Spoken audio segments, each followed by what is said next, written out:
नमस्कार। स्वागत है आप सभी का अपने YouTube चैनल पे। आज इस वीडियो के अंदर हम एक टॉपिक कवर करने वाले हैं जो रीट पात्रता के लिए महत्वपूर्ण रहने वाला है और प्रश्न है वो कन्फर्म पूछा जाएगा आपसे। तो अब मेरी कोशिश ये रहेगी कि जो भी महत्वपूर्ण बाल कल्याणकारी योजनाएं हैं वो इस वीडियो के अंदर मैं करवा दूं और इनमें से आपका प्रश्न है वो ज़रूर पिक कर लिया जाए। तो वीडियो पूरा ज़रूर देखना, आपके लिए बहुत ही महत्वपूर्ण है और शेयर ज़रूर करना अगर अच्छा लगे तो। और आगे कौन सा टॉपिक के आपको प्रश्न चाहिए तो वो भी आप लिख सकते हो कमेंट सेक्शन में। तो देखो, सबसे पहले अगर हम बात करते हैं राजस्थान के अंदर लाडो प्रोत्साहन योजना चलती है। क्या चलती है? लाडो प्रोत्साहन योजना। ठीक है। अब ये किसके लिए है? गरीब परिवार की बालिकाओं के जन्म पर 1 लाख रुपए का सेविंग बॉन्ड प्रदान करने हेतु ये योजना चलाई गई है। लाडो प्रोत्साहन योजना किसके लिए चलाई गई है? कि जो गरीब परिवारों के अंदर जो बालिकाएं जन्म लेती है उनके लिए 1 लाख रुपए का सेविंग बॉन्ड प्रदान करने के लिए ये योजना चलाई गई है। सबसे पहली बात यह कि ये लागू कब हुई? तो लेखानुदान घोषणा 2024-25 के अंदर ये लाडो प्रोत्साहन योजना है वो चलाई जाएगी। आ गई बात समझ में? अब देखो, इसके लिए पात्र कौन है कि लाडो प्रोत्साहन योजना है, इनमें कौन है वो फ़ायदा ले सकता है, ये हमें पता होना चाहिए। तो इसके अंदर सबसे पहली बात तो ये है कि प्रसूता राजस्थान की मूल निवासी हो। जिसके मतलब बच्ची का जन्म हो रहा है तो उसकी जो माता है वो कहाँ की होनी चाहिए? राजस्थान की मूल निवासी है वो होनी चाहिए। अदर स्टेट की महिलाओं के लिए ये नहीं है। राजकीय हॉस्पिटल या जननी सुरक्षा योजना के अधिस्वीकृत निजी हॉस्पिटल में जन्म लेने वाली बालिका, मतलब जो भी बालिका जन्म ले रही है तो उसका जन्म है वो या तो राजकीय हॉस्पिटल में या फिर जो जननी सुरक्षा योजना के अंतर्गत जो अधिस्वीकृत निजी हॉस्पिटल है ना, जो प्राइवेट हॉस्पिटल जिनके के पास लाइसेंस होता है इन चीज़ का, तो वहाँ पे अगर वो बच्ची जन्म लेती है तो उनको क्या मिलेगा? 1 लाख रुपए का सेविंग बॉन्ड है वो सरकार के द्वारा दिया जाएगा। और वो राजस्थान, उनकी माँ है वो कहाँ की होनी चाहिए? राजस्थान की। लागू हुई थी ये 2024-25 लेखानुदान घोषणा के अंदर। अब बात यह है कि लाडो प्रोत्साहन योजना का उद्देश्य क्या है? लाडो प्रोत्साहन योजना का उद्देश्य है संस्थागत प्रसव को बढ़ावा देना, मातृ मृत्यु दर को कमी करना। आपको पता है कि जन्म देते वक्त बहुत सारी महिलाओं की है वो मृत्यु हो जाती है, तो मृत्यु दर को कम करने के लिए। शिशु लिंगानुपात को सुधारना। ठीक है, शिशु लिंगानुपात को सुधारने के लिए। विद्यालय में नामांकन व ठहराव सुनिश्चित करने के लिए। अब बताओ, लाडो प्रोत्साहन योजना में अगर ये लाइन आपके लिए आती है तो आप अगर उनसे उद्देश्य से संबंधित पूछे तो आप गलत करके आ सकते हो। क्यों? क्योंकि इसमें ये लाइन अलग रहती है, लेकिन उद्देश्य इसमें यही होता है। क्यों होता है उद्देश्य? क्योंकि देखो, जैसे ही 1 लाख रुपए का सेविंग बॉन्ड मिलेगा तो वो अलग अलग स्तर पे जब पढ़ाई शुरू होगी ना, उस टाइम पे ये सारे पैसे मिलेंगे, ना कि जन्म लेते ही 1 लाख रुपए मिल जाएंगे। तो ये याद रखना है कि लाडो प्रोत्साहन योजना में मुख्य उद्देश्य में शामिल है नामांकन और ठहराव सुनिश्चित करवाने के लिए कि भी वो विद्यालय आए और विद्यालय से ड्रॉप आउट ना हो। ठीक है। और शिशु लिंगानुपात सुधारने के लिए। ठीक है। माता की जो मृत्यु होती है उसको सुधारने के लिए, संस्थागत प्रसव को बढ़ावा देने के लिए। तो आप एक बार और देख लेना, लाडो प्रोत्साहन योजना 1 लाख रुपए का सेविंग बॉन्ड मिलता है इसमें गरीब परिवार की जो बालिकाएं उनके लिए। ठीक है। और इनकी घोषणा 2024-25 में हुई है। इसमें पात्रता के लिए अनिवार्य है कि जो प्रसूता है वो राजस्थान की मूल निवासी होनी चाहिए। दूसरी बात, जब जन्म ले रही है बच्ची उस टाइम जन्म है वो या तो सरकारी हॉस्पिटल में हो या फिर जो निजी हॉस्पिटल जो अधिस्वीकृत है वहीं पर उनका जन्म हुआ होना चाहिए। उद्देश्य क्या है? एक तो उद्देश्य है शिशु लिंगानुपात को सुधारना, जो माता की जो मृत्यु दर है उसमें कमी करना और संस्थागत प्रसव को बढ़ावा देना और विद्यालय में नामांकन और ठहराव को सुनिश्चित करना। अब प्रावधान क्या क्या है इसके अंदर ये आपको देखना जरूरी है कि इसमें क्या क्या प्रावधान आपको देखने को मिलता है। मतलब जो 1 लाख रुपए दिए जाएंगे वो किस प्रकार से इसमें दिए जाएंगे वो हमें देखना है। तो सबसे पहले जहाँ जन्म होगा, चिकित्सा संस्थान में जहाँ पे जन्म होता है, जिस हॉस्पिटल के अंदर जन्म होता है, वहाँ पे आपको कितने रुपए दिए जाएंगे? 2500 रुपये दिए जाएंगे। ठीक है। इसके अलावा जो समस्त टीकाकरण की जो प्रक्रिया पूरी होगी, जो बच्चों के टीके लगाए जाते हैं विभिन्न प्रकार के, जो पोलियो वगैरह के इस प्रकार के जो टीके लगते हैं वो पूर्ण हो जाएंगे, तब क्या मिलेंगे? 2500 रुपये मिलेंगे। तो सबसे पहले जन्म लेते ही 2500 रुपये, फिर जैसे ही टीकाकरण होगा, पूरे कंप्लीट टीकाकरण हो जाएगा तो 2500 रुपये और मिल जाएंगे। जैसे ही राजकीय विद्यालय में प्रथम कक्षा में अगर प्रवेश लेगी बालिका को मिलेंगे तो कितने हजार रुपये मिलेंगे? 4,000 रुपये जब वो विद्यालय जाना शुरू करेगी। उसके बाद में छठी कक्षा में जैसे ही प्रवेश लेगी तो फिर और मिलेंगे, कितने रुपए मिलेंगे? 5,000 रुपये मिलेंगे। और जैसे ही वो 10वीं क्लास में प्रवेश लेगी तो उसे मिलेंगे 11,000 रुपये मिलेंगे। सेकेंडरी में कितने मिलेंगे? 11,000 रुपये मिलेंगे। और उसके अलावा जैसे ही वो 12वीं कक्षा में प्रवेश करेगी तो 25,000 रुपये मिलेंगे। और जैसे ही वो स्नातक उत्तीर्ण करने एवं 21 वर्ष आयु पूर्ण करने पर उसे कितने मिलेंगे? 50,000 रुपये। तो ये नहीं है कि जैसे ही बच्ची जन्म लिया और 1,00,000 रुपये मिल जाएंगे, विभिन्न प्रकार के स्टेज से होगा। जैसे सबसे पहले चिकित्सा जहाँ पे जन्म होगा तो जन्म लेते ही 2,500 रुपये मिल जाएंगे। सभी टीके जब लगेंगे तो फिर 2,500 रुपये मिलेंगे। जैसे ही प्रथम कक्षा में प्रवेश लेगी, विद्यालय जाना शुरू करे, 4,000 रुपये मिल जाएंगे। फिर छठी कक्षा में 5,000 रुपये मिल जाएंगे, 10वीं में 11,000, 12वीं में 25,000 और फिर स्नातक जैसे कॉलेज कंप्लीट होगा और 21 वर्ष की आयु पूर्ण हो जाए तो क्या मिलेंगे? 50,000 रुपये। और इस प्रकार से 1,00,000 रुपये की राशि है वो दी जाती है। राजस्थान की मूल निवासी होनी चाहिए उन बालिका की माता, और जन्म है वो राजकीय हॉस्पिटल या निजी स्वीकृत अधिस्वीकृत जो हॉस्पिटल है वहाँ पर हुआ होना चाहिए। ठीक है, ये बात आती है लाडो प्रोत्साहन योजना के तहत। इसके अलावा मुख्यमंत्री राजश्री योजना को लाडो प्रोत्साहन योजना में समाहित कर दिया गया। जो पहले मुख्यमंत्री राजश्री योजना चलती थी ना, अब उसको किस में समाहित कर दिया? लाडो प्रोत्साहन योजना में समाहित कर दिया। तो ये पॉइंट थे लाडो प्रोत्साहन योजना से संबंधित, और सारे फैक्ट इसके अंदर आपके लिए आ चुके हैं। अब देखो दूसरी आपकी जो योजना है वो आती है मुख्यमंत्री हमारी बेटियां योजना। मुख्यमंत्री हमारी बेटियां योजना है और ये शुरू हुआ था 2015-16 में। कब शुरू हुआ? 2015-16 के अंदर मुख्यमंत्री हमारी बेटियां योजना है की शुरुआत हुई थी। ये हमें याद रखना है। इसके अंदर क्या क्या चीज़ें हैं वो भी हमें याद होने चाहिए कि भी इसमें क्या क्या सुविधाएँ मिलती है। तो देखो क्या क्या सुविधाएँ मिलती है और किसके लिए ये योजना है वो चलाई गई। तो योजना के अंतर्गत राजकीय विद्यालयों में अध्ययनरत रहते हुए माध्यमिक शिक्षा बोर्ड राजस्थान अजमेर की कक्षा 10 की परीक्षा में प्रत्येक जिले में, तो क्या है ये? मुख्यमंत्री हमारी बेटियां योजना है। कब शुरू हुई? 2015-16 में। किस प्रकार से की व्यवस्था है इसके अंदर कि जो राजकीय विद्यालयों में जो बालिकाएं पढ़ती हैं उसमें कक्षा 10 की प्रत्येक जिले के अंदर, और कौन सी कक्षा की बालिकाओं के लिए? कक्षा 10 की बालिकाओं के लिए क्या है? प्रथम व द्वितीय स्थान प्राप्त करने वाली 2 मेधावी छात्राओं के लिए। मतलब जो मुख्यमंत्री आपकी हमारी बेटियां योजना है ना, इसके अंदर क्या होता है कि जो 10वीं क्लास की बालिकाएं होती है ना, जो सरकारी हॉस्पिटल में जो स्कूल में पढ़ती हैं, उनके लिए प्रत्येक जिले के अंदर क्या निकाली जाती है? मेरिट निकाली जाती है। और मेरिट में जो प्रथम और द्वितीय स्थान प्राप्त करेगी ना, प्रत्येक जिले के अंदर अलग अलग जिले की अलग अलग आएगी, उसमें टॉप 2 लड़कियों को चुना जाएगा इसके लिए। प्रथम स्थान जो प्राप्त करने वाली बीपीएल परिवार की 1 मेधावी छात्र के लिए, जो प्रथम स्थान प्राप्त करेगी वो जो बीपीएल परिवार की होनी चाहिए उसको 1 मेधावी छात्रा। और प्रथम स्थान प्राप्त करने वाली अनाथ 1 मेधावी छात्रा। ठीक है, और उसके बाद में को स्नातकोत्तर स्तर तक नियमित अध्ययन करने पर आर्थिक सहायता दे है तथा नोडल एजेंसी बालिका शिक्षा फाउंडेशन है। तो जो आपकी बात करोगे ना मुख्यमंत्री हमारी बेटियां योजना, इसकी नोडल एजेंसी की अगर आप बात करते हो तो याद रखना है कि बालिका शिक्षा फाउंडेशन है। शुरू हुई है ये 2015-16 में। क्या है इस योजना के अंदर? ये 10वीं क्लास में पढ़ने वाली बालिकाओं के लिए, जो राजकीय विद्यालयों में पढ़ रही है उन्हीं के लिए, और प्रत्येक जिले की अलग अलग इसमें मेरिट निकलती है। और प्रथम और दूसरी जो स्थान जो लड़कियां प्राप्त करती है, देखो इसमें 2 तो ये आ जाएंगी जो टॉप क्या रहेंगी, पहले और दूसरे पर रहेगी। उसके अलावा जो बीपीएल परिवार की जो एक लड़की है ना जो टॉप, उसको शामिल किया जाएगा। और उसके अलावा जो अनाथ कोई लड़की है उसको एक लड़की को सिलेक्ट किया जाएगा, और इनका है वो खर्चा वहन किया जाएगा। जब वो क्या करेगी, पोस्ट ग्रेजुएशन तक उसका खर्चा का वहन है वो सरकार की तरफ से किया जाएगा, जिसमें कुछ फंड दे होगा। ठीक है, और इसका जो नोडल एजेंसी है वो कौन होता है? बालिका शिक्षा फाउंडेशन। और न्यूनतम कितने अंक प्राप्त होने चाहिए? 75% अंक है वो 10वीं कक्षा के अंदर होने चाहिए, तभी ये इस योजना की वो लड़की पात्र होगी। तो बीपीएल परिवार की 1 है, अनाथ लड़की 1 है, और जिले की 2 टॉप लड़कियां जो सरकारी विद्यालय में पढ़ रही है उसी को शामिल इस योजना के अंतर्गत किया जाएगा।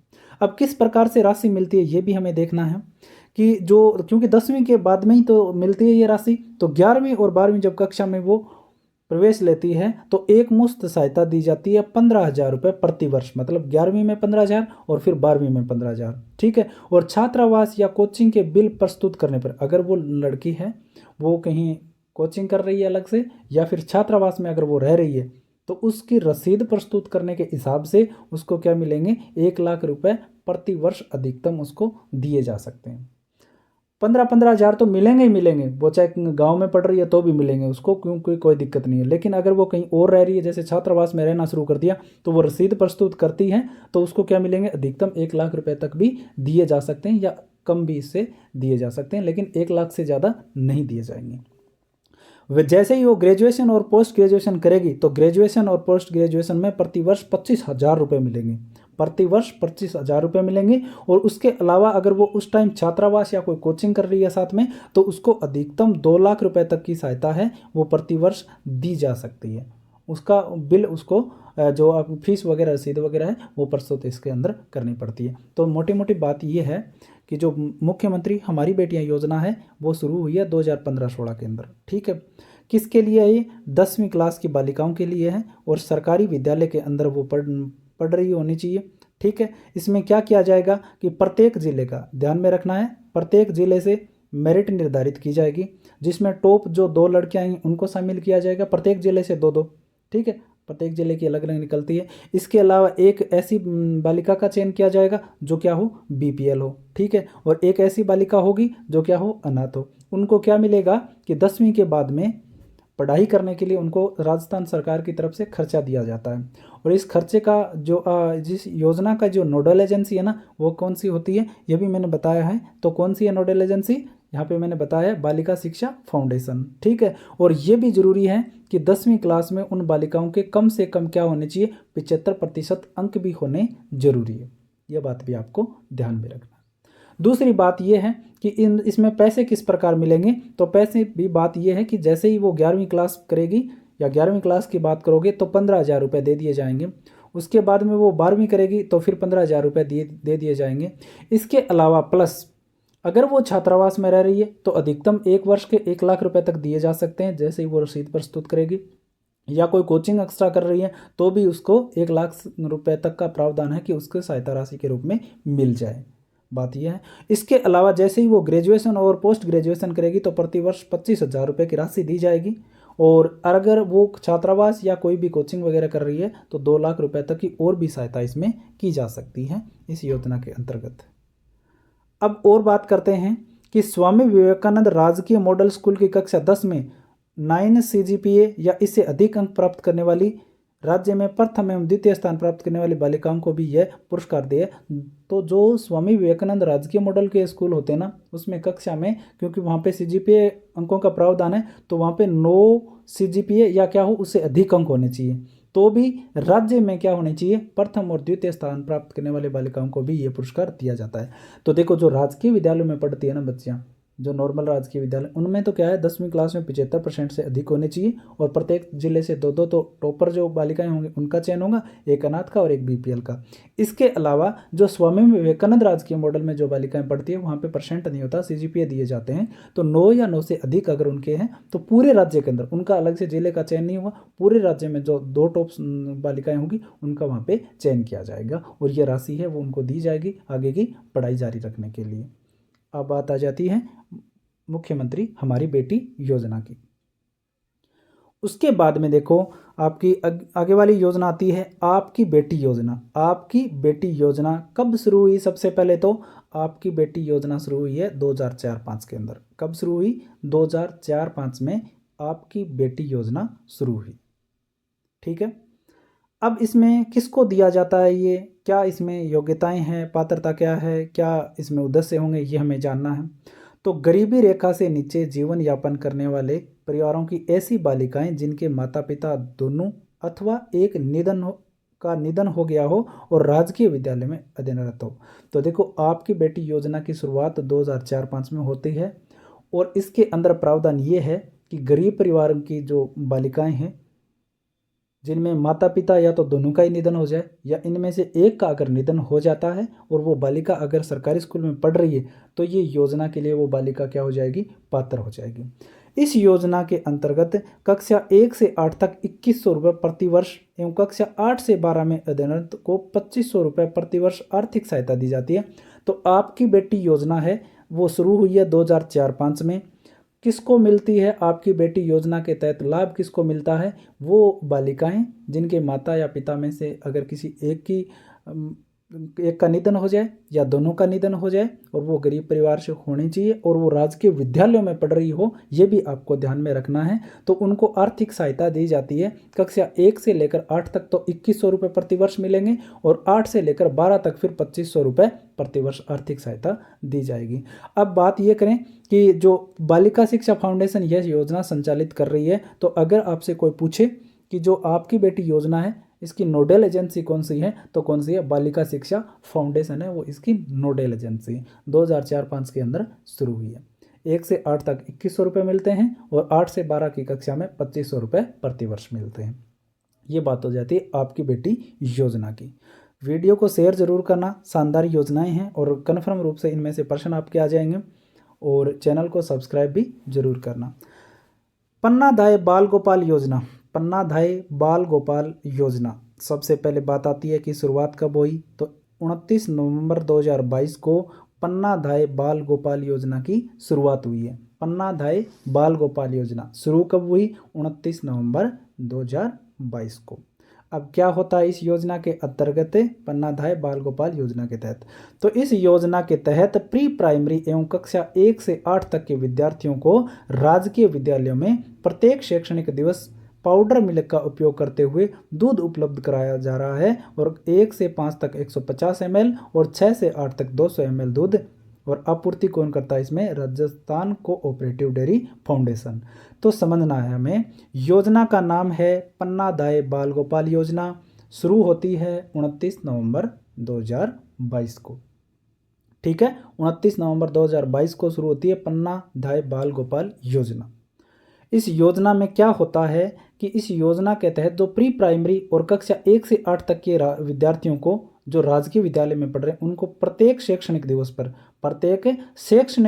पर मिल्क पाउडर की इसमें व्यवस्था करवाई जाती है, जिसमें कक्षा 1 से 5 तक के बच्चों को 150 ml दूध दिया जाता है और कक्षा 6 से 8 तक के जो बच्चे हैं उनको 200 ml दूध है वो प्रत्येक शैक्षणिक दिवस के अंदर उपलब्ध करवाया जाता है। और ये दूध की जो आपूर्ति है, मतलब दूध ये आएगा कहाँ से मिल्क पाउडर वाला, तो ये आएगा राजस्थान कोऑपरेटिव डेयरी फेडरेशन के द्वारा ये दूध है वो उपलब्ध करवाया जाएगा। तो मिल्क पाउडर उपलब्ध करवाया जाता है 150 ml 1 से 5 तक की कक्षा को और 6 से 8 तक की कक्षा है उसको 200 ml दूध उपलब्ध करवाया जाता है शैक्षणिक दिवस में, प्रत्येक शैक्षणिक दिवस में। शुरू होती है 29 नवंबर 2022 को। नाम क्या है? पन्नाधाय बाल गोपाल योजना। ठीक, अब बात आती है 5 नंबर, प्रधानमंत्री पोषण योजना।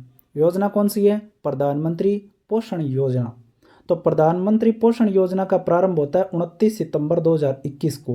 प्रधानमंत्री पोषण योजना शुरू कब होती है? 29 सितंबर 2021 को ये शुरू होती है। कब होती है? 29 सितंबर 2021 को शुरू होती है प्रधानमंत्री पोषण योजना। इस योजना की अवधि है वो 2021-22 से और 2025-26 है। 2021-22 से 2025-26 तक इस प्रधानमंत्री पोषण योजना की अवधि है। शुरू होती है 29 सितंबर 2021 को प्रधानमंत्री पोषण योजना और इसकी योजना की जो अवधि है वो 2021 से 2026 तक आप कह सकते हो। ठीक है, अब बात है इसके अंदर क्या सिस्टम है वो हमें देखना है। तो इस योजना में ये पूर्व में संचालित मिड डे मील योजना के स्थान पर लागू हुआ। तो प्रधानमंत्री पोषण योजना है ना, इससे पहले किस नाम से जानी जाती थी?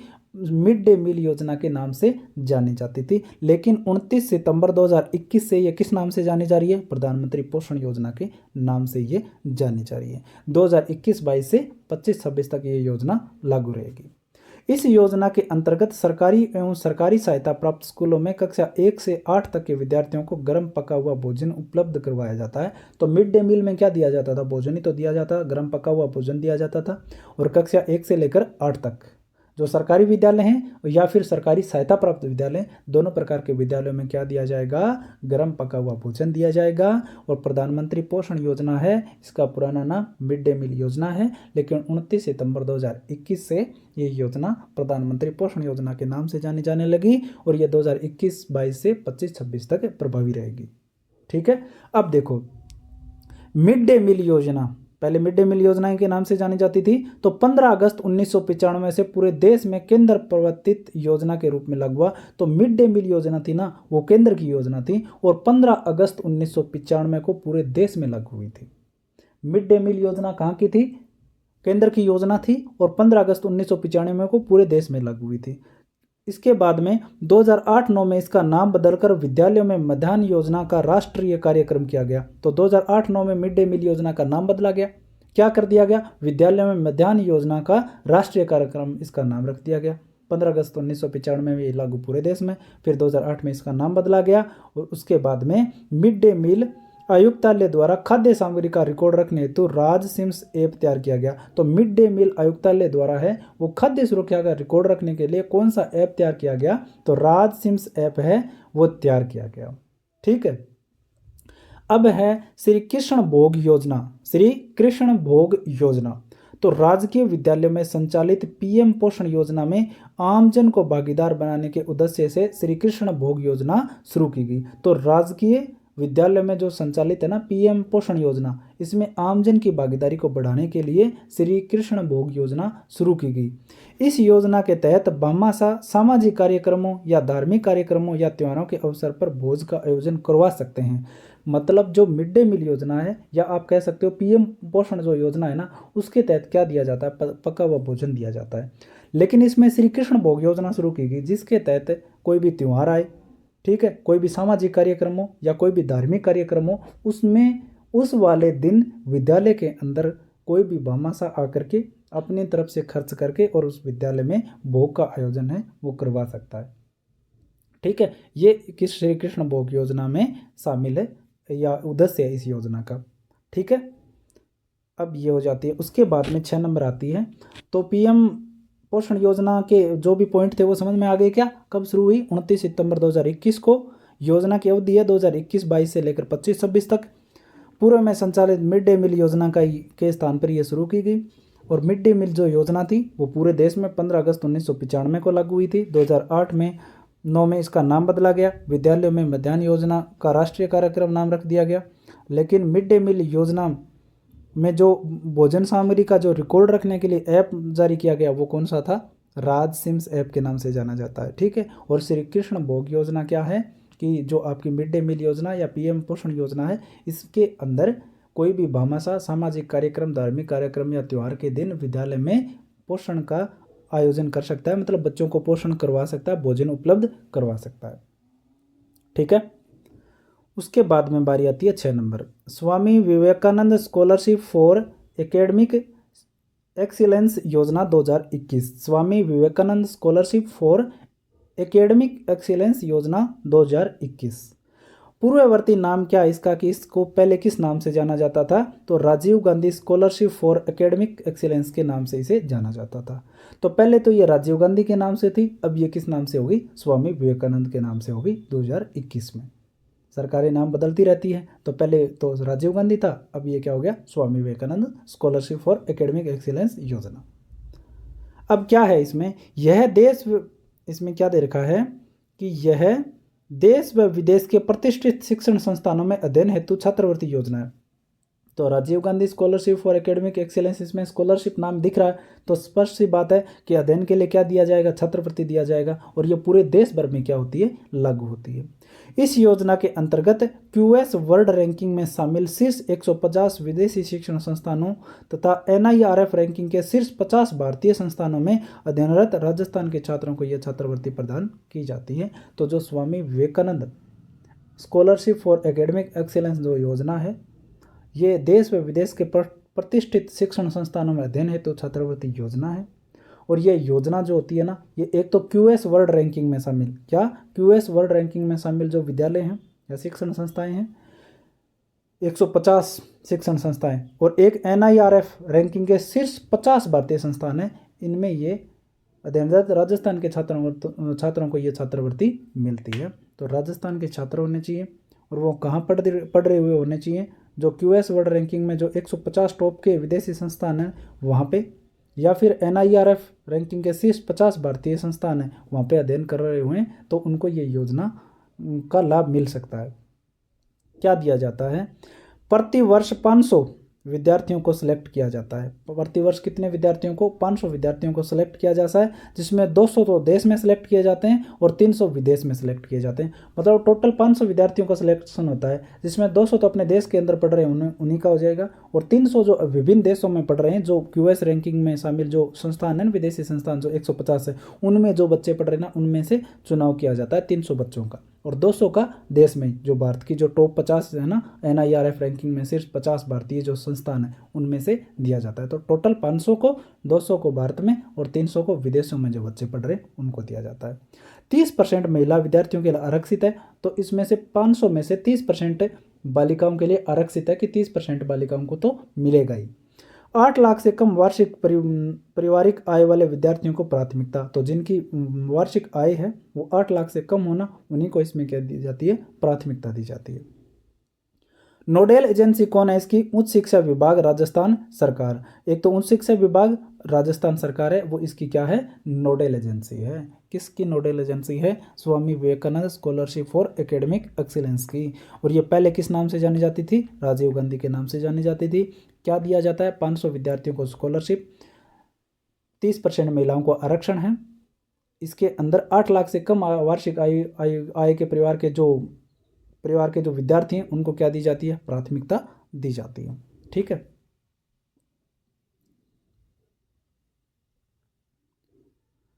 अब्दुल कलाम व्यक्तित्व विकास योजना, आगे वाली योजना कौन सी अपनी, अब्दुल कलाम व्यक्तित्व विकास योजना।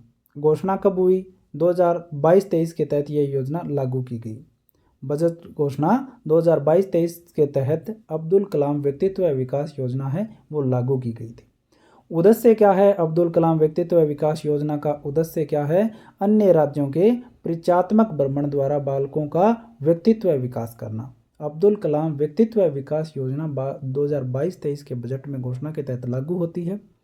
इसका उद्देश्य है कि अन्य राज्यों के परिचयात्मक भ्रमण द्वारा, मतलब दूसरे राज्यों में भ्रमण करवा के बालकों का क्या करना, व्यक्तित्व का विकास करना है। इसका विभाग कौन सा है, शिक्षा विभाग राजस्थान है। ठीक है। और प्रावधान क्या है कि 2000 विद्यार्थियों को 10 दिन का दूसरे राज्यों का निःशुल्क भ्रमण करवाया जाना, और यह भ्रमण नवंबर में किया जाता है। तो जो अब्दुल कलाम व्यक्तित्व विकास योजना है, इसमें बालकों के व्यक्तित्व विकास पर ध्यान दिया जाता है। दूसरे जो राज्य हैं उनमें भ्रमण के लिए ले जाया जाता है नवंबर के महीने में, और 2000 विद्यार्थियों को ले जाया जाता है। 10 दिन का भ्रमण होता है ये, और इसका जो विभाग है वो है शिक्षा विभाग राजस्थान। घोषणा होती है 2022-23 में। ठीक है। अब आती है कस्तूरबा गांधी विशेष सावधि जमा रसीद योजना।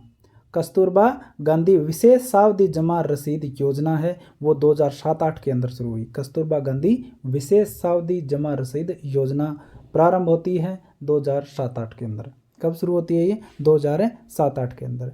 इसमें क्या है देखो कि कस्तूरबा गांधी आवासीय बालिका विद्यालयों से कक्षा 8 उत्तीर्ण छात्राओं द्वारा राजकीय विद्यालयों में कक्षा 10 में 50% से अधिक 50% अंक से उत्तीर्ण होने व कक्षा 11 में अध्ययनरत रहने पर 2000 रुपये STDR 5 वर्ष के लिए, तथा 12 में न्यूनतम 50% अंक प्राप्त कर स्नातक प्रथम वर्ष से 4000 रुपये STDR 3 वर्ष की अवधि तक दे हैं। तो इसमें क्या है देखो, जो आपकी कस्तूरबा गांधी विशेष सावधि जमा रसीद योजना है ये शुरू होती है 2007-08 में। ठीक। किन के लिए है ये, बालिकाओं के लिए। किन बालिकाओं के लिए, जो कहाँ पढ़ रही हो, कस्तूरबा गांधी आवासीय बालिका विद्यालयों से पढ़ रही हो, और कक्षा 8 में जो उत्तीर्ण हो गई हो उनके लिए ये योजनाएं हैं। और वो क्या करे कि राजकीय विद्यालय में कक्षा 10 में 50% अंक से उत्तीर्ण होने पर जो बालिका कस्तूरबा गांधी आवासीय बालिका विद्यालयों से, तो वो कक्षा 8 क्या की हुई हो, उसने उत्तीर्ण की हुई हो। दूसरी बात है, राजकीय विद्यालयों में कक्षा 10 में 50% अंकों के साथ उत्तीर्ण हो, वह कक्षा 11 में अध्ययनरत रहने पर, मतलब कक्षा 11 में भी वो क्या करे, पढ़ाई जारी रखे, तो उसे 2000 की STDR मिलती है 5 वर्ष के लिए। ठीक है। और फिर अगर वो कक्षा 12 में न्यूनतम 50% अंक प्राप्त कर ले और फिर स्नातक की पढ़ाई जारी रखे तो उसे 4,000 रुपये की STDR 3 वर्ष की अवधि तक दे होती है। ठीक है, ये कस्तूरबा गांधी विशेष सावधि जमा राशि योजना, रसीद योजना।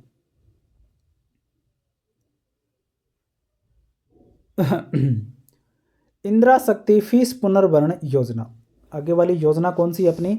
इंदिरा शक्ति फीस पुनर्भरण योजना। बजट 2022-23 में घोषित इस योजना के तहत आवेदन 1 नवंबर 2022 से प्रारंभ किए गए। तो इंदिरा गांधी फीस पुनर्भरण योजना है ना, इसका प्रारंभ कब होता है? 2022-23 में होता है। इस फॉर्म कब शुरू किए गए? 1 नवंबर 2022 को इसके फॉर्म शुरू किए गए। ठीक है, इंदिरा गांधी शक्ति फीस पुनर्भरण योजना। राज्य सरकार प्रदेश की बालिकाओं की निजी विद्यालय में कक्षा 9 से 12 तक पढ़ाई जारी रखने के लिए फीस पुनर्भरण की योजना लाई है और इस फीस का पुनर्भरण इंदिरा महिला शक्ति निधि से किया जाएगा। तो इंदिरा शक्ति फीस पुनर्भरण योजना है वो शुरू कब हुई? 2022-23 में।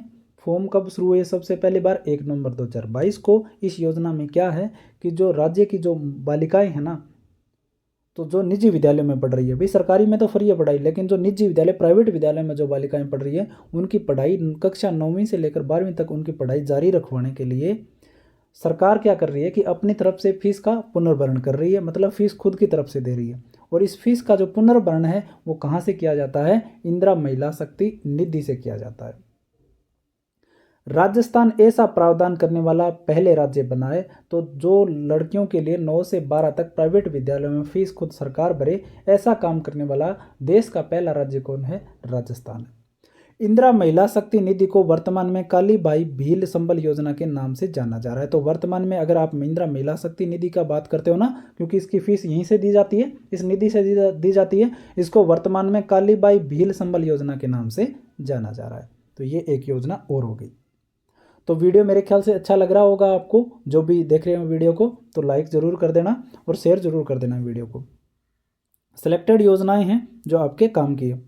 निःशुल्क पाठ्य पुस्तक वितरण योजना, निःशुल्क पाठ्य पुस्तक वितरण योजना है। इसका वितरण कौन करता है? राजस्थान पाठ्य पुस्तक मंडल जयपुर के माध्यम से सभी सरकारी विद्यालयों में। तो जो निःशुल्क पाठ्य पुस्तक वितरण योजना है, तो इसका वितरण कौन करता है? राजस्थान पाठ्य पुस्तक मंडल जयपुर के द्वारा किया जाता है इसका वितरण। और ये कहाँ पर होता है? सभी सरकारी विद्यालयों में। अब इसके कौन कौन पात्र हैं? देखो, पात्र कौन कौन लोग होते हैं इसके अंदर, कौन से विद्यार्थी हैं? एक तो कक्षा 1 से लेकर 8 तक के विद्यार्थी और कक्षा 9 से 12 तक की समस्त छात्रा। देखो, कक्षा 1 से 8 तक के तो सारे छात्र और छात्राएं दोनों ही शामिल होती है, लेकिन फिर 8 के बाद में केवल 9 से 12 तक की जो छात्राएं हैं ना, वही इसमें शामिल होगी। इसके अलावा कक्षा 9 से 12 तक के जो SC ST के विद्यार्थी हैं ना, वो सभी सम्मिलित होंगे। देखो, इसके योजना के अंदर थोड़ा सा फर्क है कि 1 से 8 तक तो सारे के सारे जो भी सरकारी विद्यालय में जा रहे हैं उनको फ्री में पुस्तकें मिलेगी, लेकिन जैसे 9वीं से 12वीं की अगर कक्षाएं होंगी ना, तो वहाँ पे समस्त छात्रा तो शामिल होंगी, कि लड़कियां तो सभी की सभी शामिल होंगी जो भी पढ़ रही होंगी, लेकिन लड़कों के लिए यहाँ पे थोड़ा क्राइटेरिया है कि SC ST के समस्त विद्यार्थी होंगे इसमें, जनरल OBC के विद्यार्थी इसके अंदर नहीं होंगे। और कक्षा 9 से 12 के वे विद्यार्थी जिनके माता पिता आयकरदाता नहीं है, ये भी होना चाहिए कि कक्षा 9 से 12 तक ऐसे विद्यार्थियों को पुस्तक नहीं मिलेंगी जिनके खुद के जो पेरेंट्स हैं वो क्या हो, आयकर देते हों, इनकम टैक्स दे रहे हों, तो उनको ये बुक है वो नहीं मिलेगी। और इसके अलावा ये पुस्तक किनको मिलेगी? विवेकानंद मॉडल स्कूल में कक्षा 6 से 12 तक अध्ययनरत समस्त विद्यार्थियों को मिलेगी। तो विवेकानंद जो मॉडल है ना स्कूल, उनमें कक्षा 6 से लेकर के 12 तक के जो समस्त विद्यार्थी हैं ना, उन सभी को मिलेगी। लेकिन सरकारी विद्यालय में 1 से 8 तक तो सभी को, 9 से 12 समस्त छात्राओं को, ठीक है। और SC ST के सभी विद्यार्थियों को, और आयकर टैक्स देते हैं उनके बच्चों को नहीं मिलती है। और इसके अलावा विवेकानंद स्कूल में 6 से 12 तक सभी को भी ये पुस्तकें मिलेगी। और योजना का नाम क्या है? निःशुल्क पाठ्य पुस्तक वितरण योजना। कौन करता है? राजस्थान पाठ्य पुस्तक मंडल जयपुर करता है। इसके बाद बारी आती है आपकी ट्रांसपोर्ट वाउचर योजना की। ट्रांसपोर्ट वाउचर योजना, यह योजना RTE एक्ट 2009 की अनुपालना में लागू की गई। तो ट्रांसपोर्ट वाउचर योजना किसकी अनुपालना में लागू की गई? RTE एक्ट 2009 की अनुपालना में, अर्थात राजस्थान RTE नियम 2011 की नियम 7 /4 की अनुपालना में निःशुल्क परिवहन उपलब्ध करवाया जाएगा। तो ट्रांसपोर्ट वाउचर योजना में क्या है कि जो परिवहन की सुविधा है वो निःशुल्क उपलब्ध करवाई जाएगी इसके तहत। ठीक है, और किसके तहत लागू हुई? आरटीई एक्ट 2009 के द्वारा। और इसमें आप पूछे कि कौन से नियम से, तो आरटीई नियम 2011 7/4 की अनुपालना में निःशुल्क परिवहन उपलब्ध करवाया जाएगा। यह योजना राजस्थान स्कूल शिक्षा परिषद जयपुर द्वारा संचालित है। तो ट्रांसपोर्ट योजना है वो किसके द्वारा संचालित होती है? स्कूल शिक्षा परिषद जयपुर द्वारा। इसके अलावा बात की जा रही है और यह ग्रामीण क्षेत्र के विद्यार्थियों हेतु लागू है। तो शहरी क्षेत्रों के लिए नहीं है ट्रांसपोर्ट वाउचर योजना, ये कहाँ के लिए? ग्रामीण इलाकों के लिए। और कौन कर रहा है? राजस्थान स्कूल शिक्षा परिषद कर रही है। क्या किया जाता है इसमें? परिवहन है वो निःशुल्क करवाया जाता है। आरटीई एक्ट 2009 की अनुपालना में लागू हुई, और लागू नियम किसके तहत हुई है? आरटीई नियम 2011 के नियम 7/4 के तहत ये लागू हुई है। ठीक है, क्या किया जाता है इसमें? देखो, कक्षा 1 से 5 तक विद्यालय क्या होना चाहिए? सरकारी होना चाहिए, राजकीय विद्यालय होना चाहिए। वह स्थान से विद्यालय की दूरी, मतलब अपने घर से विद्यालय की दूरी कितनी होनी चाहिए? 1 किलोमीटर से अधिक होनी चाहिए, तभी ये योजना लागू होती है। श्रेणी MF श्रेणी है। दर क्या मिलता है? 10 रुपये इसमें मिलता है, और प्रति सत्र अधिकतम कितनी राशि मिल सकती है? 3000 रुपये मिल सकती है।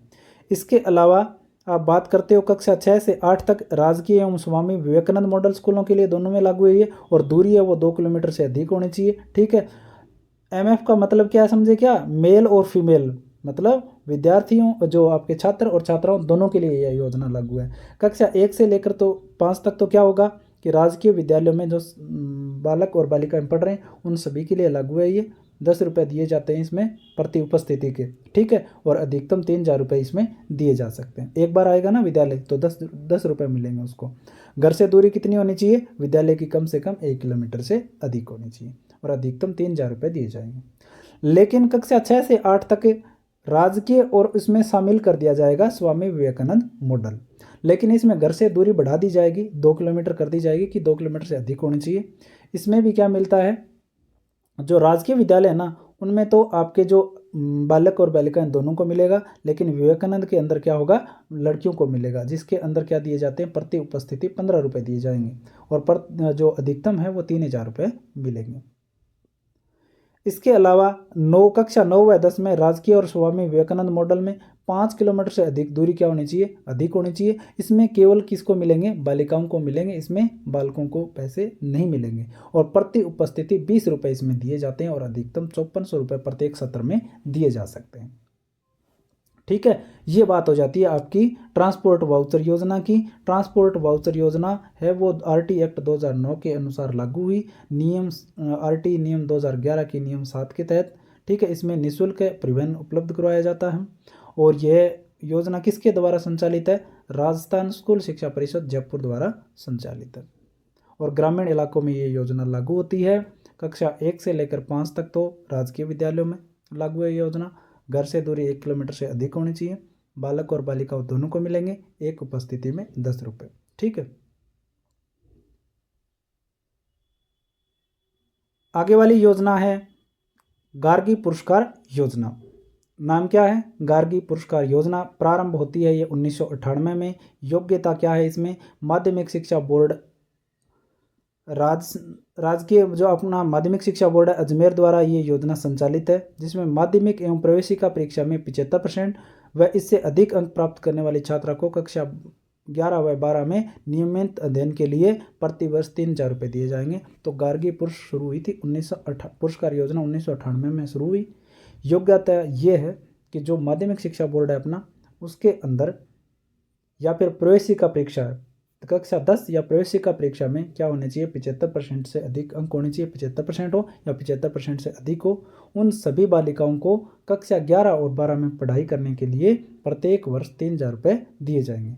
कार्यक्रम का आयोजन बसंत पंचमी के दिन होता है। तो गार्गी पुरस्कार का आयोजन किस दिन दिए जाते हैं? बसंत पंचमी के दिन। स्वामी विवेकानंद मॉडल स्कूल की कक्षा 10 की परीक्षा में 8 से 10 सीजीपीए प्राप्त करने वाली बालिका भी पात्र है। तो जो स्वामी विवेकानंद मॉडल स्कूल होते हैं ना, इसमें जो कक्षा 10 में, क्योंकि वहाँ पे क्या होता है, सीजीपीए दिए जाते हैं, नंबर परसेंट में नहीं दिए जाते, तो वहाँ पे 8 से 10 सीजीपीए प्राप्त करने वाली जो बालिकाएं हैं ना, वो भी इसके अंदर क्या होती हैं, पात्र होती हैं। तो गार्गी पुरस्कार कब शुरू हुआ, 1998 में। कितने रुपए दिए जाते हैं प्रतिवर्ष, 3000 रुपये। किन को दिए जाएंगे, 11वीं 12वीं में पढ़ने वाली बालिकाओं को। और कौन सी बालिकाएं, जिन्होंने 10वीं में या प्रवेशिका परीक्षा में 75% या इससे अधिक अंक प्राप्त कर लिए हों। ठीक। नेक्स्ट योजना है बालिका प्रोत्साहन योजना। बालिका प्रोत्साहन योजना की शुरुआत होती है 2008-9 के अंदर। बालिका प्रोत्साहन योजना की शुरुआत कब, 2008-9 के अंदर। योग्यता क्या है इसके अंदर, कि माध्यमिक शिक्षा बोर्ड द्वारा आयोजित उच्च प्राथमिक एवं वरिष्ठ उपाध्याय परीक्षा में 75% या उससे अधिक अंक लाने वाली छात्राओं को 5000 रुपये तथा प्रमाण पत्र दिया जाएगा। तो बालिका प्रोत्साहन योजना कब लागू होती है, 2008-9 में। गार्गी पुरस्कार कब लागू हुआ, 1998 में। उसमें क्या होता है, गार्गी में क्या होता है, 10th पास के ऊपर दिया जाता है या प्रवेशिका परीक्षा पास करने पर दिया जाता है। जो बालिकाएं 75% या 75% से अधिक लेकर आए उनको दिया जाता है। 11वीं 12वीं में नियमित अध्ययन करने पर 3000 रुपये प्रतिवर्ष। लेकिन बालिका प्रोत्साहन योजना में 2008-9 में अंदर इसकी शुरुआत होती है और ये योजना 12वीं क्लास के अंदर लागू होती है। जो 12वीं क्लास जब पास होती है तो 75% अंक हो या इससे अधिक होने चाहिए, और जिसमें अलग से एक परीक्षा होती है, वरिष्ठ उपाध्याय परीक्षा होती है इसी के बराबर की। अगर उसमें भी 75% या उससे अधिक अंक लेकर आए तो उनको एक तो 5000 रुपये दिए जाएंगे और साथ में प्रमाण पत्र दिया जाएगा। और कार्यक्रम का आयोजन बसंत पंचमी के दिन ही किया जाता है। तो गार्गी पुरस्कार का आयोजन भी कब किया जाता है, बसंत पंचमी के दिन। और बालिका प्रोत्साहन योजना का भी जो आयोजन है वो कब किया जाता है, बसंत पंचमी के दिन। वो तो 1998 में और ये 2008-9 में। वो 10वीं के तहत लागू होती है 10वीं कक्षा में, और ये 12वीं कक्षा में। उसमें 3000 रुपये प्रतिवर्ष मिलेंगे 2 साल तक, और इसमें एक ही साथ मिलते हैं 5000 रुपये और प्रमाण पत्र। इंस्पायर अवार्ड मानक योजना। इंस्पायर अवार्ड मानक योजना शुरुआत कब होती है, 2009 में। तो इंस्पायर अवार्ड योजना की शुरुआत कब हुई, 2009 में। विज्ञान एवं प्रौद्योगिकी विभाग भारत सरकार के द्वारा ये योजना चलाई जाती है। किसके द्वारा, भारत सरकार के द्वारा ये योजना चलाई जाती है। विज्ञान एवं प्रौद्योगिकी विभाग भारत सरकार के द्वारा 2009 में इंस्पायर अवार्ड योजना शुरू की गई। इसमें क्या है कि योग्यता है कक्षा 6 से 10वीं आयु वर्ग 10 से 15 वर्ष में अध्ययनरत छात्र छात्राएं राजकीय एवं गैर राजकीय विद्यालय।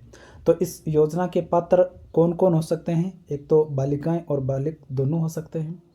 कहाँ पर अध्ययन कर रहे हो वो, चाहे वो प्राइवेट विद्यालय में कर रहे हो चाहे वो राजकीय विद्यालय में कर रहे हो। उनकी उम्र क्या होनी चाहिए, 10 से 15 वर्ष के बीच में होनी चाहिए। और कक्षा में कौन सी में होनी चाहिए, 6 से 10 तक। संचालन कौन करता है, विज्ञान एवं प्रौद्योगिकी विभाग भारत सरकार। कब से शुरू है ये, 2009 से। क्या दिया जाता है इसमें पुरस्कार के तहत, चयनित विद्यार्थियों को भारत सरकार के द्वारा कितनी राशि दी जाती है, 10,000 रुपये की राशि इसमें दी जाती है। उद्देश्य क्या है, ये बाल वैज्ञानिक तैयार करना। क्या है इस योजना का उद्देश्य, बाल वैज्ञानिक तैयार करना। इस महत्वाकांक्षी योजना में राजस्थान में लगातार 4 वर्षों से देश में सर्वोच्च स्थान प्राप्त किया। तो ये भी याद रखना है कि इंस्पायर अवार्ड योजना के तहत राजस्थान है वो देश में 4 वर्षों से लगातार क्या प्राप्त कर रहा है, प्रथम स्थान प्राप्त कर रहा है। उद्देश्य क्या है इसका, बाल वैज्ञानिक तैयार करना। कितने रुपए दिए जाते हैं, 10,000 रुपये दिए जाते हैं। किसको दिए जाते हैं, बालक और बालिकाओं दोनों को। जो प्राइवेट और निजी विद्यालय में पढ़ रहे हो, दोनों प्राइवेट और सरकारी विद्यालयों में पढ़ रहे हो, दोनों को दिए जाएंगे। आयु वर्ग 10 से 15 वर्ष और 6 से 10वीं कक्षा के बालकों के लिए, बालक बालिकाओं के लिए। ठीक है। उसके बाद में कालीबाई भील मेघावी छात्रा स्कूटी योजना। कालीबाई भील मेघावी छात्रा स्कूटी योजना का प्रारंभ कब होता है, मेघावी छात्रा स्कूटी योजना 2015 में शुरू हुई। तो कब हुई ये योजना शुरू, 2015 में। जिसका नाम कालीबाई भील मेघावी छात्रा स्कूटी योजना वर्ष 2020 में किया गया। तो ये कालीबाई जो भील मेघावी छात्रा स्कूटी योजना है, इसका नाम ये 2020 में दिया गया था। और ये पहले कब शुरू हुई थी, 2015 में ये शुरू हो गई थी। इसके पात्र कौन है ये हमें देखना है। तो इसके पात्र कौन हैं कि जो आरबीएसई द्वारा आयोजित 12वीं की परीक्षा में न्यूनतम 65% तथा सीबीएसई में न्यूनतम 75% के साथ उत्तीर्ण हो। तो जो कालीबाई भील मेघावी छात्रा स्कूटी योजना है उसमें वो बालिकाएं पात्र होती है जो क्या करे 12वीं कक्षा के अंदर तो लेकर आए वो 65% न्यूनतम आरबीएसई द्वारा जो आए, दो हिंदी मीडियम है, और जो सीबीएसई जो इंग्लिश मीडियम है वहाँ पे 75% अंक है वो न्यूनतम होने चाहिए, तभी इस योजना के लिए पात्र होंगे। साथ ही वार्षिक आय है वो 2.5 लाख रुपए से कम होनी चाहिए। उन जो बालिकाएं हैं उनके परिवार की आय क्या होनी चाहिए, 2.5 लाख रुपए से कम होनी चाहिए। और किसी भी महाविद्यालय में स्नातक की क्या हो, नियमित छात्रा हो। तो जो बालिका जो 12वीं पास करके गई है वो क्या होनी चाहिए, आगे पढ़ाई भी वो अपनी जारी रख रही हो। ये नहीं है कि 12वीं के बाद वो पढ़ाई बंद कर दे या कोई कोचिंग वगैरह करने लग जाए तो वो पात्र नहीं होगी, उसको स्नातक करना जरूरी है।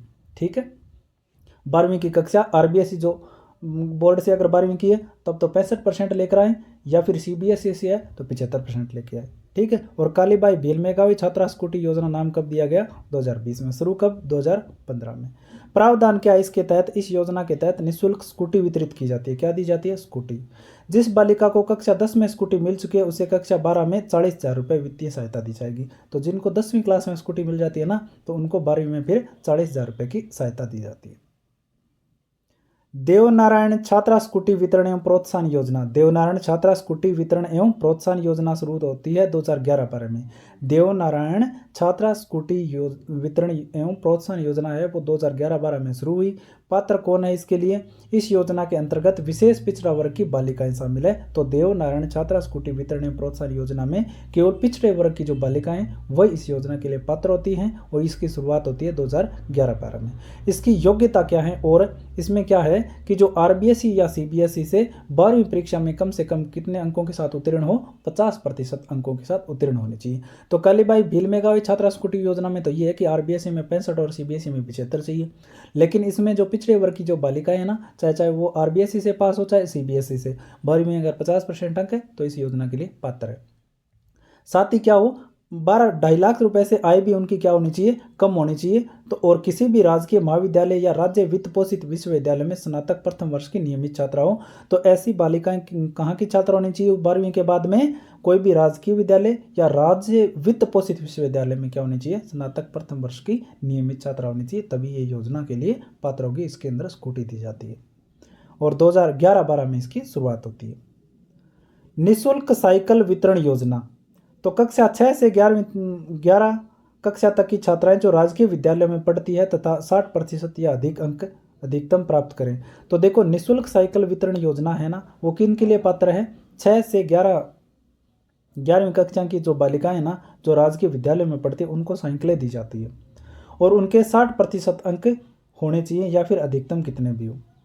और कक्षा 6 से 11वीं की कक्षा तक के विमुक्त गुमंतु अर्ध गुमंतु कुल 32 जातियों के विद्यार्थी 50% बालक व 50% बालिका जो राजकीय या निजी विद्यालय में पढ़ते हैं। तो इसमें शामिल कौन है कि कक्षा की जो 6 से 11 की कक्षा की जो बालक और बालिकाएं दोनों, लेकिन विशेष रूप से कौन हो, विमुक्त गुमंतु और अर्ध गुमंतु। देखो इसमें दो चीज़ आती हैं, एक तो 6 से 11 की बालिकाएं शामिल होगी जिसमें बालक शामिल नहीं होंगे, राजकीय विद्यालय में वो पढ़ रही हों और 60% अंक हो उनके। ठीक है, लेकिन इसी के साथ में बालकों को भी शामिल किया जाता है। कहाँ पे शामिल किया जाता है, कौन से वर्ग की, जो विमुक्त गुमंतु और अर्ध गुमंतु जिनमें 32 जातियाँ, इन्हीं के बालक और बालिका दोनों को शामिल किया जाता है, जिसमें 50% उनको लिया जाता है। आरक्षण है, दोनों को 50% आधे देते हैं, उनको भी क्या लिया जाता है, इसमें योजना में पात्र किया जाता है, और वो चाहे राजकीय में हो या निजी में हो। ये तो बालिकाएं राजकीय विद्यालय में पढ़नी चाहिए, लेकिन ये कहाँ पढ़ सकते हैं, प्राइवेट विद्यालय में भी पढ़ सकते हैं, तो भी इनको क्या मिलेगी, साइकिल मिलेगी। ये 32 जातियां।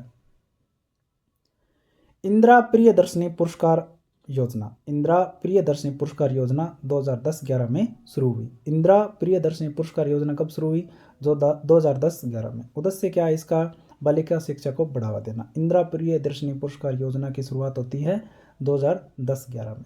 उद्देश्य क्या है इसका, बालिका शिक्षा को बढ़ावा देना। इस योजना के तहत माध्यमिक शिक्षा बोर्ड राजस्थान द्वारा आयोजित माध्यमिक 10वीं व उच्च माध्यमिक 12वीं विज्ञान कला वाणिज्य तीनों में परीक्षा तथा प्रारंभिक शिक्षा विभाग बीकानेर द्वारा आयोजित कक्षा 8 की परीक्षाओं में प्रत्येक जिले में प्रथम स्थान प्राप्त करने तथा संस्कृत विभाग की कक्षा 8 प्रवेशिका और वरिष्ठ उपाध्याय की बोर्ड परीक्षा में राज्य स्तर पर प्रथम स्थान प्राप्त करने वाली बालिकाओं को पुरस्कार तथा प्रशस्ति पत्र प्रदान किया जाता है। तो इंदिरा प्रियदर्शनी पुरस्कार योजना की शुरुआत होती है 2010-11 में। और इसका उद्देश्य है बालिका शिक्षा को बढ़ावा देना। और इस योजनाओं में शामिल होती है बालिकाएं शामिल होती है इस योजना के तहत। और इसमें कौन सी बालिकाएं होती है, एक तो जो अपना माध्यमिक शिक्षा बोर्ड अजमेर है, इसमें जो 10वीं कक्षा की बालिकाएं, 12वीं की बालिकाएं इसके अंदर शामिल होती है। और इसके अलावा जो प्रारंभिक शिक्षा विभाग, पंजीयक शिक्षा विभाग बीकानेर 8वीं की परीक्षा लेता है, तो 8वीं, 10वीं और 12वीं कक्षा की बालिकाएं इसके लिए, इस योजना के लिए क्या होती है, पात्र होती है। इसके अलावा जो संस्कृत विभाग की जो परीक्षाएं लगती है, एक तो प्रवेशिका है, वरिष्ठ उपाध्याय है, और बोर्ड परीक्षा में जो राज्य में क्या करे प्रथम स्थान प्राप्त करने वाली जो बालिका है ना, वो इस पुरस्कार के लिए क्या होती है, पात्र होती है। तो इसमें क्या मिलता है देखो, एक तो 8वीं कक्षा के बाद में मिलते हैं 40,000 रुपये, 10वीं के बाद में 75,000 रुपये और 12वीं के बाद में 1 लाख रुपये स्कूटी मिलती है। तो इंदिरा प्रियदर्शनी पुरस्कार योजना की शुरुआत होती है 2010-11 में, ठीक है। और इसका उद्देश्य क्या है, उद्देश्य है बालिका शिक्षा को बढ़ावा देना। और इसमें पात्र कौन बालिकाएं होती है, 8वीं की, 10वीं की और 12वीं की बालिकाएं, और साथ ही संस्कृत की जो प्रवेशिका और वरिष्ठ उपाध्याय हैं, और साथ ही जो बोर्ड परीक्षाओं में प्रथम स्थान प्राप्त करने वाली बालिकाएं इसके लिए पुरस्कार के लिए पात्र होती है। और इसमें पैसे भी मिलते हैं और एक प्रशस्ति पत्र प्रदान किया जाता है। 8वीं में 40,000 रुपये, 10वीं में 75,000 और 12वीं के बाद में 1 लाख रुपये और स्कूटी इस योजना के तहत दिए जाते हैं। उसके बाद में योजना है पीएम श्री योजना।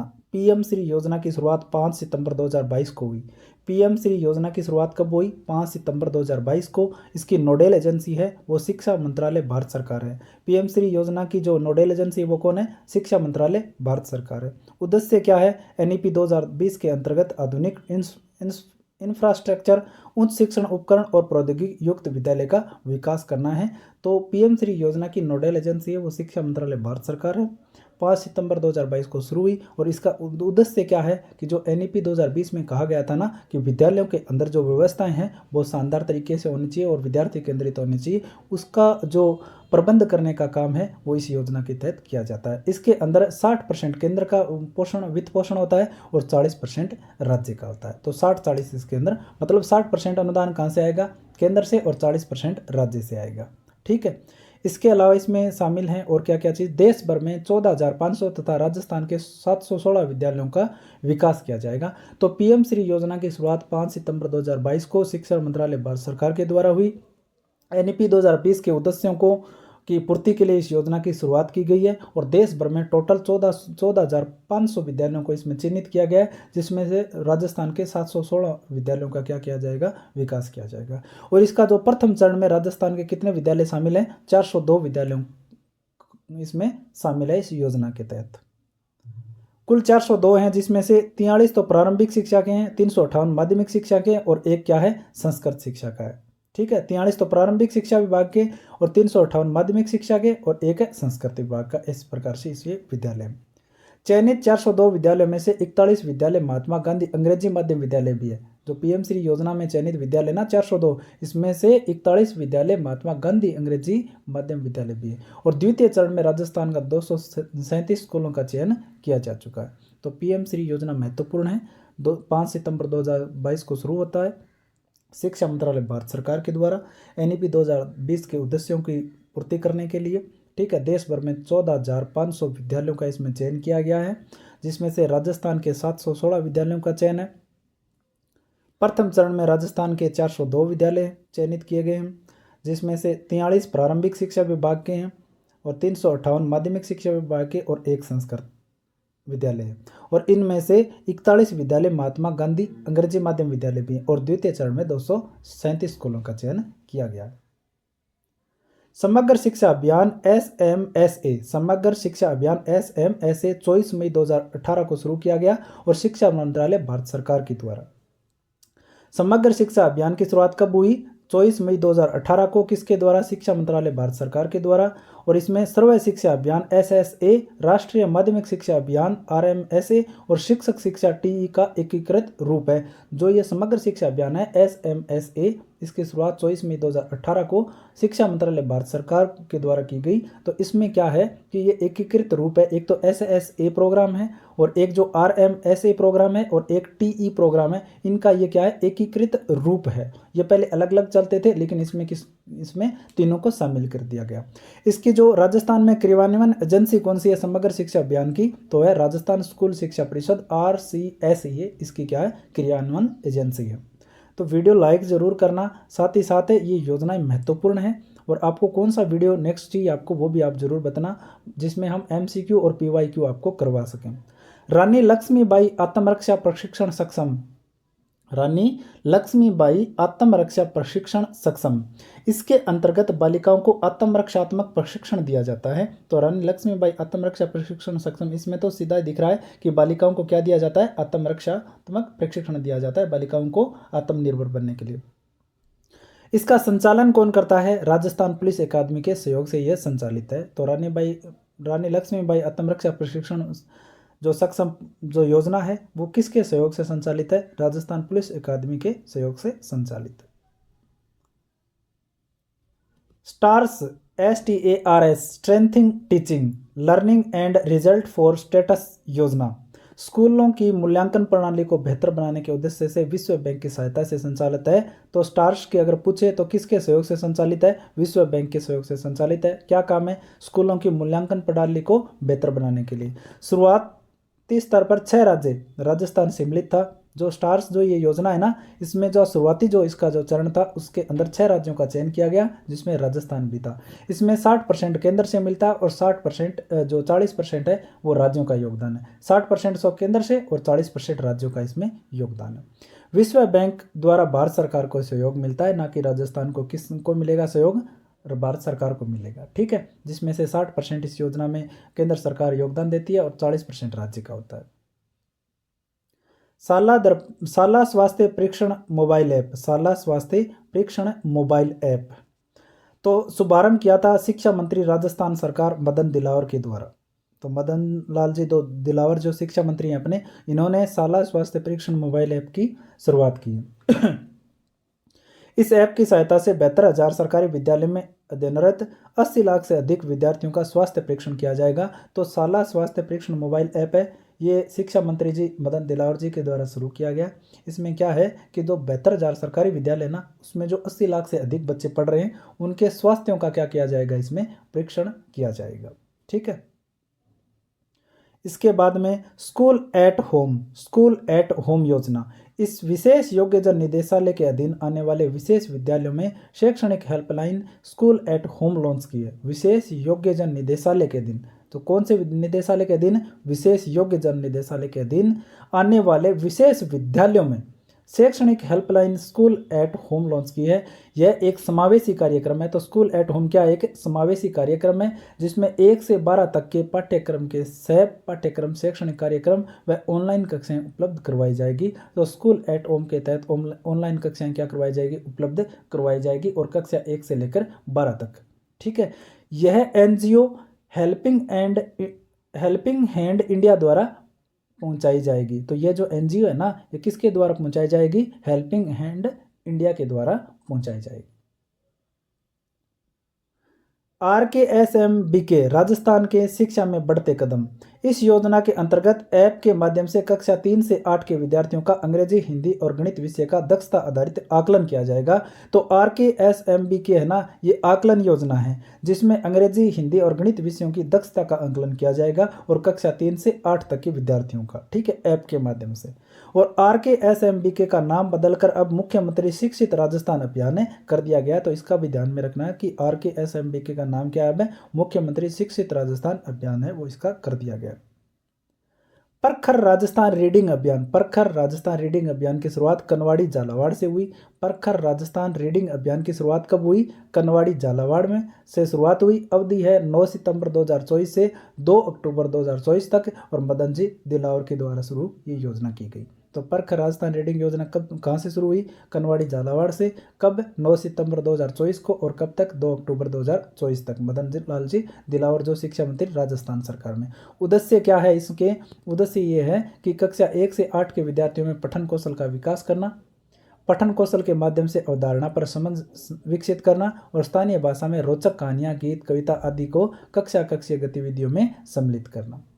उसके बाद में आपकी 27 नंबर आती है योजना स्कूल रेडीनेस कार्यक्रम विद्या प्रवेश। यह भारत सरकार की एक पहल निपुण Bharat foundational literacy and numeracy FLN राष्ट्रीय मिशन का एक आवश्यक घटक है। तो याद रखना ये योजना इंपॉर्टेंट है कि स्कूल रेडीनेस कार्यक्रम जो है ना, विद्या प्रवेश योजना, यह भारत सरकार की एक पहल निपुण Bharat foundational literacy and numeracy राष्ट्रीय मिशन का एक आवश्यक घटक है। यह कार्यक्रम कक्षा 1 में नव प्रवेश लेने वाले सभी विद्यार्थियों जिनके पास किसी पूर्व प्राथमिक शिक्षा अनुभव हो या न हो, उनके लिए 3 माह या 12 सप्ताह का खेल और गतिविधि आधारित तैयारी कार्यक्रम शुरू किया जाता है।